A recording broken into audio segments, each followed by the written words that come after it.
किस प्रकार किसी एक गुण को लेकर हम धन्यवाद कर सकते हैं। प्रभु यीशु मसीह आप मेरे लिए आए, आपका धन्यवाद। प्रभु यीशु मसीह आपने मेरे लिए दुख उठाया, आपका धन्यवाद। प्रभु यीशु मसीह आप मेरे लिए स्वर्ग छोड़कर मनुष्य के रूप में आया, आपका धन्यवाद। प्रभु यीशु मसीह आपने मेरे पापों का बोझ अपने ऊपर उठा लिया, आपका धन्यवाद। प्रभु यीशु मसीह आपने मेरे लिए कोड़े खाया, आपका धन्यवाद। प्रभु यीशु मसीह आपने मेरे लिए दुख उठाया, मेरे लिए निंदा को सहा, मेरे लिए अपने मुँह पर थुपवाया, आपका। देखिए 10,000 शब्दों के बराबर 5 शब्द उसने रखे हैं। देखिए कितना फ़र्क है। जब हम परमेश्वर की आत्मा से धन्यवाद करते हैं तो हम 10,000 शब्द भी बोल जाते हैं। 19 आयत कहते हैं, परंतु कलीसिया में अन्य भाषा में 10,000 बातें कहने से मुझे यह भी अच्छा जान पड़ता है कि दूसरों को सिखाने के लिए बुद्धि से 5 ही बातें कहूँ, ताकि कलीसिया की उन्नति हो। हमारे जाने के बाद पीछे जो कलीसिया हम छोड़ जाएंगे उसमें अगुए बढ़ें। जय मसीह दोस्तों, तो आज हम बात करने वाले हैं पेंटेकोस्ट के दिन आखिर क्या हुआ। परमेश्वर की पवित्र आत्मा चेलों पर उतरी थी, ठीक है। उसका विवरण हम देख सकते हैं प्रेरितों के काम 2 अध्याय। वहाँ लिखा है, जब पेंतेकोस्त का दिन आया तो वे सब एक जगह इकट्ठे थे। प्रभु यीशु मसीह के जितने चेले थे सब एक ही जगह इकट्ठे थे। एकाएक आकाश से बड़ी आंधी की सी सनसनाहट का शब्द हुआ और उससे सारा घर जहाँ वे बैठे थे गूंज गया। आग की सी जीभें फटती हुई दिखाई दी और उनमें से हर एक पर आ ठहरी। वे सब पवित्र आत्मा से भर गए और जिस प्रकार आत्मा ने उन्हें बोलने की सामर्थ्य दी वे अन्य अन्य भाषाएं बोलने लगे। तो आज के दिन जो हम देखते हैं अन्य अन्य भाषाएं, है ना। पेंटेकोस्ट का दिन का जो गिफ्ट था चेलों के लिए वे इस प्रकार था। जब हम 5वीं आयत पढ़ते हैं तब हमारी समझ में आता है कि जो यहूदी लोग थे वो अलग अलग जगह पे, अलग अलग देशों में, अलग अलग स्थानों में भटके हुए, तितर बितर हुए थे, वहाँ रहते थे और वहाँ के लोगों की भाषाओं में ढल चुके थे, है ना। तो उनके बारे में लिखा है, आकाश के नीचे की हर एक जाति में से भक्त रह रहे थे। जब यह शब्द हुआ तो भीड़ लग गई और लोग घबरा गए, क्योंकि हर एक को यही सुनाई देता था कि ये मेरी ही भाषा बोल रहे हैं, है ना दोस्तों।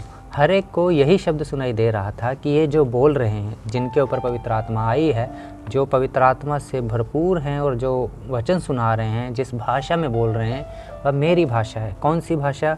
ये लोग जो आकाश के नीचे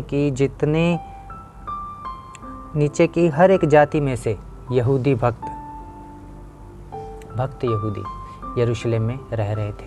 उन दिनों सब लोग जो तितर बितर हुए थे, उस दिन वह पर्व मनाने के लिए या उस समय यरूशलेम में आए हुए थे और उनको कौन सी भाषा सुनाई दे रही थी? वह भाषा जो वे समझ सकते हैं, उनकी अपनी भाषा।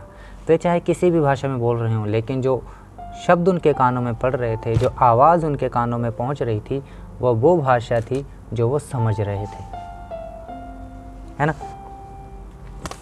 उनमें कौन कौन सी भाषा? चकित और अचंभित होकर कहने लगे, देखो ये जो बोल रहे हैं क्या सब गलीली नहीं? मतलब ये वो भाषा बोल रहे हैं, ये वो भाषा बोलने वाले लोग हैं जो हम नहीं समझते, गलील की भाषा में नहीं आती क्योंकि हम बाहर से आए।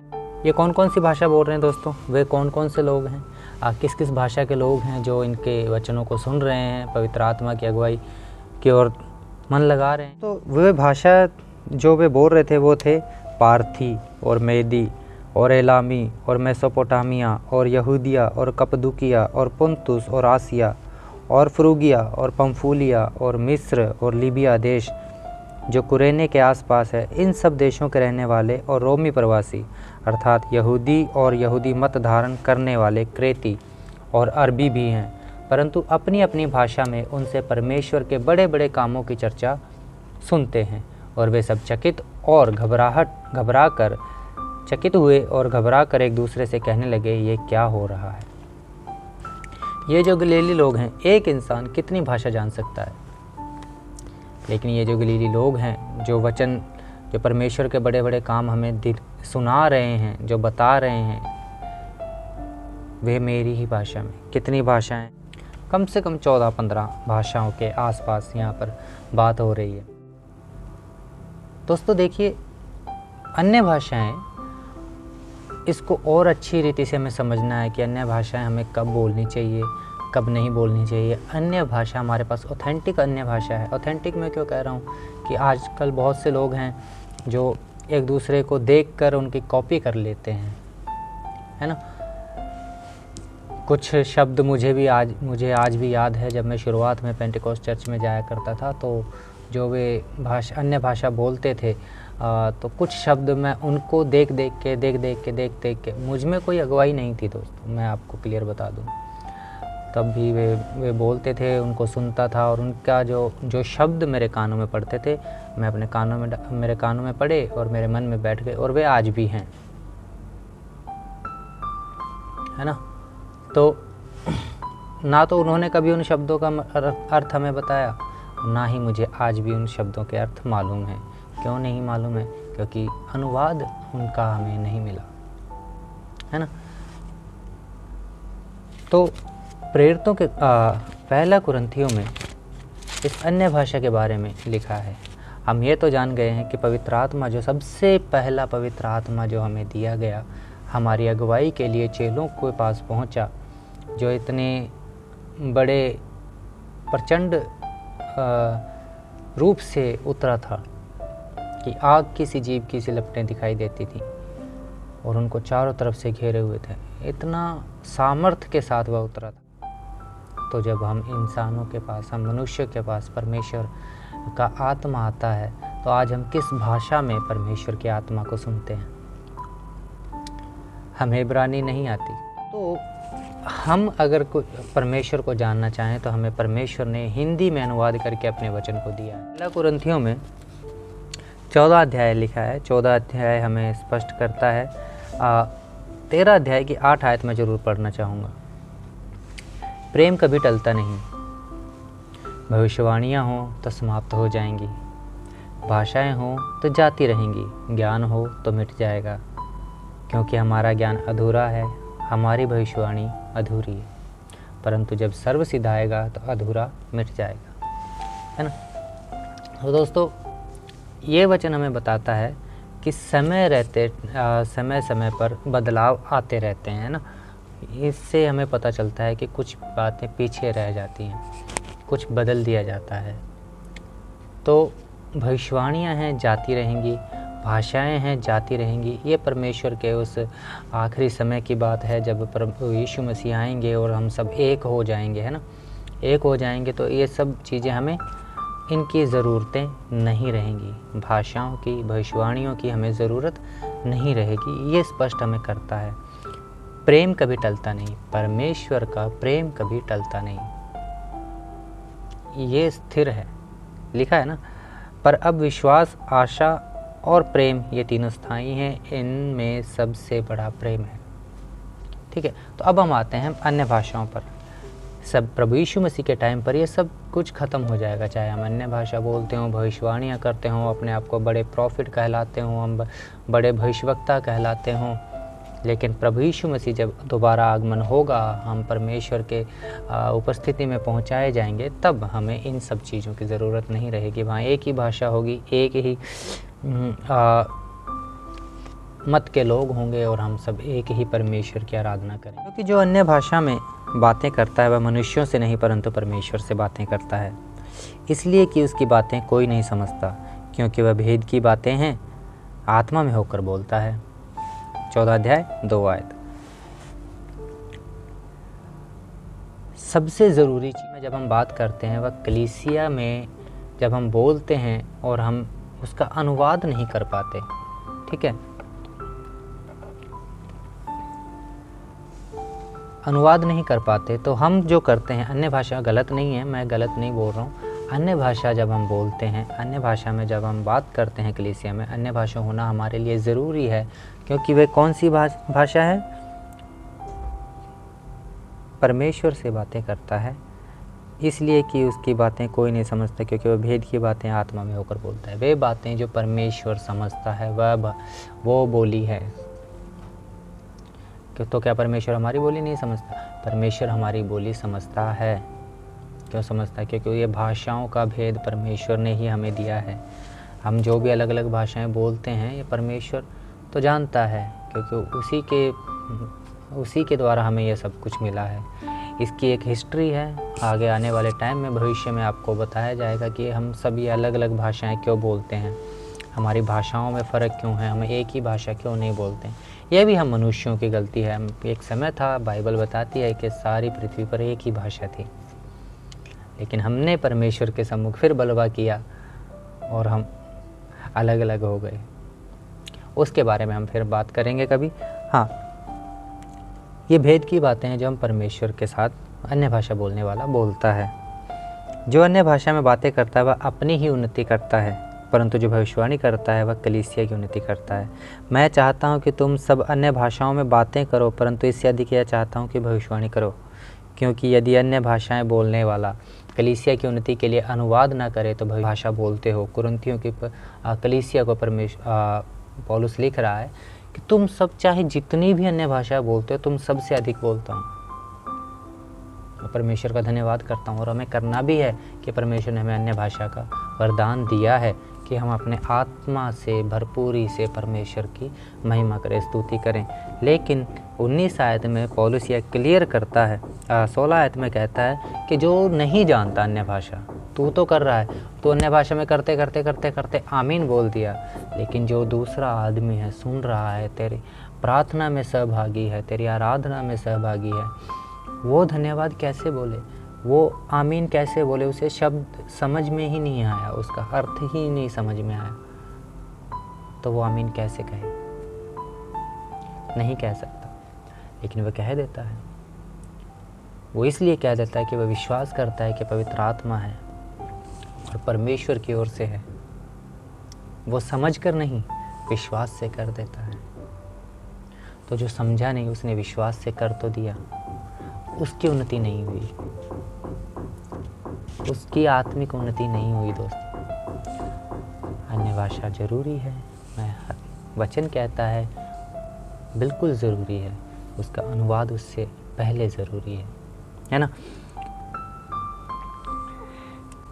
19 आयत कहती है, परंतु कलीसिया में अन्य भाषा में 10,000 बातें कहने से मुझे यह भी अच्छा जान पड़ता है कि दूसरों को सिखाने के लिए बुद्धि से 5 ही बातें कहूँ, ताकि कलीसिया की उन्नति हो। हमारे जाने के बाद पीछे जो कलीसिया हम छोड़ जाएंगे, उसमें अगुए बढ़ें, कॉपी कैट ना हो, वे समझें, नकलची बंदर ना बने, वे समझें और जानें कि परमेश्वर का वचन क्या कहता है, वरदान कैसे लिए जाते हैं, वरदानों के फल कैसे दिखाए जाते हैं, वरदानों को कैसे इस्तेमाल किया जाता है, परमेश्वर के वरदानों का क्या महत्व है और कलीसिया की उन्नति के लिए उनको कैसे इस्तेमाल किया जाता है, वे सीखें। उसके लिए जो अभी अगुआ है, जो अभी अगुवाई करता है, पास्टर है, एल्डर है, डीकन है, फादर है, चाहे किसी भी तरह की उपाधि की उसके पास क्यों ना हो, उसकी सर्वप्रथम जो जिम्मेवारी है वो है कलीसिया की उन्नति करना, ताकि मेरे जाने के बाद कलीसिया में से भाई लोग उठें और कलीसिया का विस्तार हो, ताकि जो परमेश्वर प्रभु यीशु मसीह का जो वायदा है वह पूरा हो, और उनकी इच्छा जो जगत के एक छोर से दूसरे छोर तक सुसमाचार को फैलाना है, लोगों को बुलाना है, चुने हुओं को इकट्ठा करना है और शिष्य बनाना है, वह काम पूरा हो सके कि परमेश्वर अपने लोगों को बचा सके। ठीक है,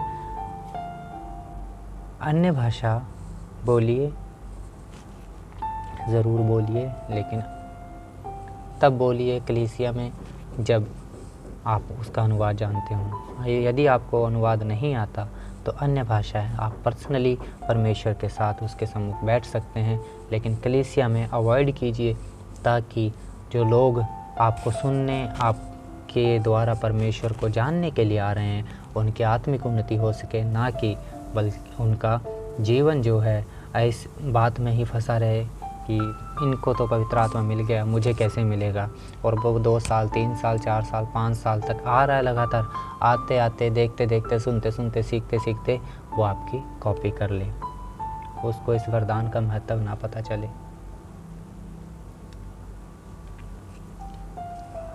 आशा करता हूँ आज आप समझ गए होंगे कि कलीसिया में अन्य भाषाओं का महत्व क्या है और सबसे ज़रूरी कलीसिया में क्या चीज़ है। प्रिय भाइयों और बहनों, आप जो कलीसिया में जा रहे हैं, आप जो आराधना करने जा रहे हैं, आप भी अन्य भाषा का वरदान मांगिए, कोई मनाही नहीं है, लेकिन आप चाहें तो मांगें परमेश्वर से उसका अनुवाद, ताकि आप भी जान सकें कि जिस आत्मा की भरपूरी से मैं प्रार्थना कर रहा हूँ, जिस अन्य भाषा में बोल रहा हूँ, उसका मतलब क्या है। परमेश्वर से मांगिए कि मुझे आत्मा और बुद्धि दोनों का इस्तेमाल करने का आत्मा दे, ताकि मैं आपको जानकर समझकर आपको धन्यवाद कर सकूं, आपके कामों के लिए आपका धन्यवाद कर सकूं, आपके प्रेम के लिए आपका धन्यवाद कर सकूं, आपकी स्तुति गा सकूं, आपकी महिमा गा सकूं। वह गीत गा सकूं जो क्रूस पर कुर्बान है, वो मेरा मसीहा है ना। ये हमारे लिए सबसे महत्वपूर्ण बात है। कलीसिया में हमें परमेश्वर को जानना और सीखना ज़रूरी है, और सिखाना उससे अधिक ज़रूरी है, ना कि अपने आप को पवित्र दिखाना। प्रभु यीशु मसीह चाहते तो अपने आप को पवित्र दिखाते और आराधनालय की सबसे ऊंची उस गद्दी पर बैठ जाते, क्योंकि उनके जैसा प्रचार, उनके जैसा अद्भुत काम कोई नहीं कर सकता था। लेकिन जब यीशु मसीह से यूहन्ना के 2 चेलों ने पूछा कि तू कहाँ रहता है, तो उसने कहा चलो तो तुम देख लोगे, है ना। और एक जगह प्रभु यीशु मसीह ने कहा पक्षियों को तो, है ना, घोंसला और लोमड़ियों को भट्ट होते हैं, लेकिन मनुष्य के पुत्र के पास सिर धरने के लिए भी जगह नहीं है। प्रभु यीशु मसीह अपने लिए इस संसार में ऊंचा पद नहीं चाहते थे, क्योंकि वे जानते थे कि जब मैं मर कर जी उठूँगा तब मेरा जो पद है परमेश्वर की दाहिनी ओर, मेरा जो सिंहासन है वह लगा हुआ है। प्रभु यीशु मसीह जान गए थे, इसलिए उन्होंने कहा कि मेरा राज्य इस संसार का नहीं है। यदि मेरा राज्य इस संसार का होता तो मेरे लोग लड़ते, लेकिन मेरा राज्य इस संसार का नहीं है। सचमुच प्रभु यीशु मसीह का राज्य इस संसार का नहीं है। इस संसार में जो विश्वास करता है सबसे अधिक दुख उसके ऊपर आता है। जो संसार की रीतियों को छोड़ देता है सबसे अधिक सताव उसके ऊपर आता है। वो परेशानियों से घिर जाता है, वह दुखों से लिपट जाता है, और उसके विरोधी बहुत खड़े हो जाते हैं, क्योंकि संसार का जो हाकिम है वह विश्वासी को गिराना चाहता है। वह नहीं चाहता कि हम परमेश्वर की संगति में बने रहें। लेकिन परमेश्वर हमारा बलमूल है, परमेश्वर हमारा सामर्थ है, परमेश्वर हमारी सहायता है। भजन संहिता 115 आपको बताते हैं। हे इस्राएल, यहोवा पर भरोसा रख, तेरा सहायक और ढाल वही है। हे हारून के घराने, यहोवा पर भरोसा रख, तेरा सहायक और ढाल वही है। हे यहोवा के डरवेयो, यहोवा पर भरोसा रखो, तुम्हारा सहायक और ढाल वही है। यहोवा ने हमको स्मरण किया है, वह आशीष देगा। वह इस्राएल के घराने को आशीष देगा, वह हारून के घराने को आशीष देगा। क्या छोटे क्या बड़े, जितने यहोवा के डरवे हैं वह उन्हें आशीष देगा। यहोवा तुमको और तुम्हारे लड़कों को भी अधिक बढ़ाता जाए। यहोवा जो आकाश और पृथ्वी का करता है, उसकी ओर से तुम आशीष पाए। छोटे बड़े डरवे यहोवा के हैं, परमेश्वर उन्हें आशीष देता है। किस प्रकार की आशीष? जो परमेश्वर से डरते हैं वे जानते हैं कि हमें बुराई नहीं करनी है। जो परमेश्वर से डरते हैं वे जानते हैं कि संसार के काम कैसे हैं, उनसे अलग रहना है। जो परमेश्वर से डरते हैं वे जानते हैं कि परमेश्वर ने हमसे प्रेम किया और अपने पुत्र को दे दिया